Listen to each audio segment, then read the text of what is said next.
Hello guys, Sujan Shrestha हो। अनि यो मैले लेखेको भनेको निकै वर्ष भयो, एक्ज्याक्टली भनेको 3 होइन 4 वर्ष होला सायद। ए अनि यो लेख्दाखेरि मलाई केही पनि आउँदैन थियो, सायरी होइन। जे होस् नर्मली म कहिलेकाहीँ लेख्थेँ, जे होस् आफ्नो मनको कुरा हुन्छ कि आफूसँग त्यो घटेको कुरा हुन्छ कि म लेख्नु चाहिँ लेख्थेँ।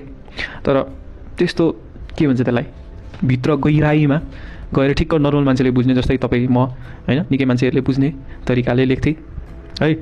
अनि त्यही हो भनौँ न, यो पुरानो अब यही हो, यसरी सुरुवात हुन्छ यसको है। तिम्रो याद आउँदा समय रोके झै लाग्छ अनि केही प्रश्न नगरी हराइजान्छु म त्यो काल्पनिक सहरमा जहाँ तिमी निवास गर्ने गर्छौ।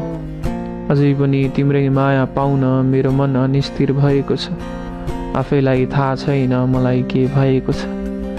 निदाउन खोज्छु तर स्वप्न लोकमा म जाग्छु, जहाँ सपनाहरू जीवित हुन जान्छन् र मनका इच्छाहरू पुरा हुन्छन्, जहाँबाट मैले मेरो अन्तरात्मालाई नि फर्काउन सक्दिनँ। बस अब त्यो मायालाई एउटा सानो कथाको अन्त्य भएको भन्न सक्छु। कहाँ होला ती रमाइला पलहरू भनी आफूलाई सम्झाउन सक्छु।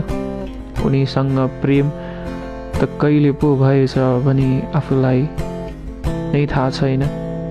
अब त बस मेरो आशाहरू निराशामा परिवर्तित भएका छन्।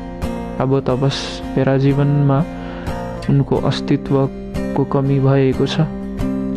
तिम्रै याद आउँदा समय रोके झैँ लाग्छ अनि केही प्रश्न नगरी हराइजान्छु म त्यो काल्पनिक सहरमा।